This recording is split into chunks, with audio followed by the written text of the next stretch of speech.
तो आज के वीडियो के माध्यम से मैं डिस्कस करना चाहता हूं अबाउट टेल वैग फिनोमिनन, इनिशियल टेल वैग और टर्मिनल टेल वैग। ठीक है। बेसिकली क्या होता है कि इस चीज़ को समझने के लिए हमें गायरोस्कोपिक मोशन को समझना पड़ेगा। ठीक है। तो इसके दो एग्जांपल्स मैं आपको देता हूँ। बेसिकली प्रॉब्लम क्या है ना मेरे साथ कि मेरे को गायरोस्कोपिक मोशन में 3 डायमेंशन में फोर्सेस कैसे एक्ट कर रही होती हैं, क्या होता है क्या नहीं होता है, इस चीज़ की बहुत अच्छी सॉलिड ग्रास्प इस चीज़ पे नहीं है।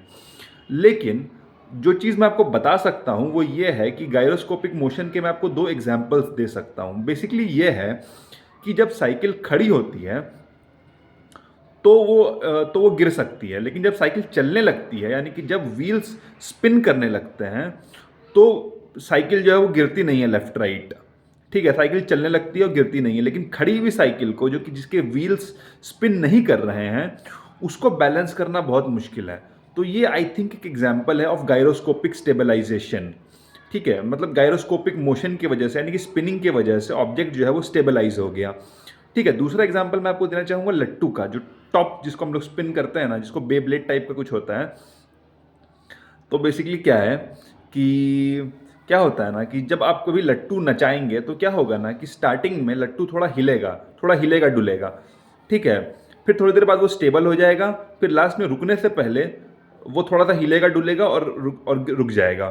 ठीक है, तो बेसिकली होता क्या है कि जब हमने लट्टू को फेंका तो हम थोड़ा एंगल से फेंकेंगे, ज़मीन थोड़ी खुरदुरी होगी, थोड़ा हम एंगल से फेंकेंगे, है ना, बिल्कुल स्ट्रेट नहीं फेंकेंगे तो लट्टू जो है ना वो थोड़ा हिलेगा डुलेगा उस वजह से, क्योंकि हमने उसको थोड़ा सा एंगल पे फेंका है या फिर ज़मीन थोड़ी बहुत अच्छी नहीं है। लेकिन चूंकि लट्टू स्पिन कर रहा है तो उसकी स्पिनिंग उसको स्टेबलाइज कर देगी और लट्टू जो है वो हिलना डुलना बंद कर देगा और अच्छे से स्पिन करेगा।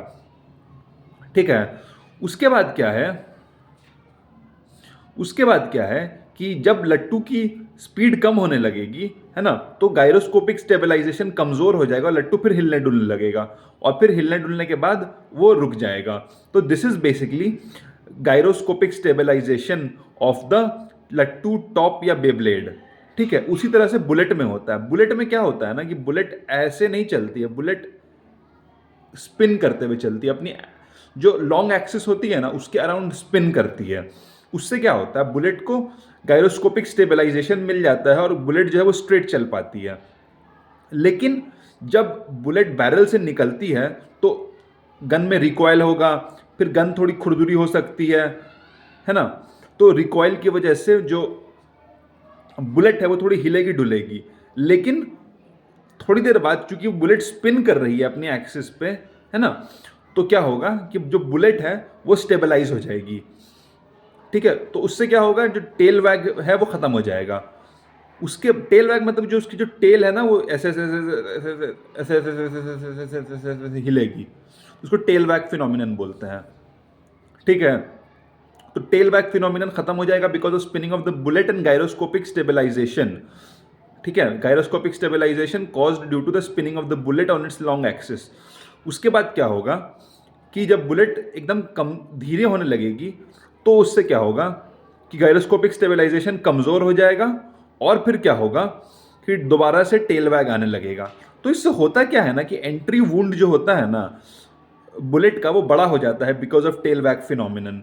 तो हम टेल वैग फिनोमिनन की एप्लीकेशन है इन फॉरेंसिक्स। समझे इस बात को आप?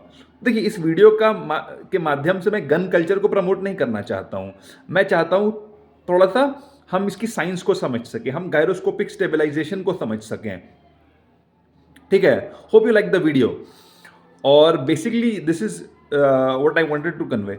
और बेसिकली क्या है ना कि क्या बोलते हैं उसमें मिडिल टेल वैग जैसा फिनोमिनन भी कई बार देखा जा सकता है अगर बुलेट जो है बीच में कोई ऑब्स्टेकल इनकाउंटर करे तो। ठीक है, hope you like the video, thanks for watching.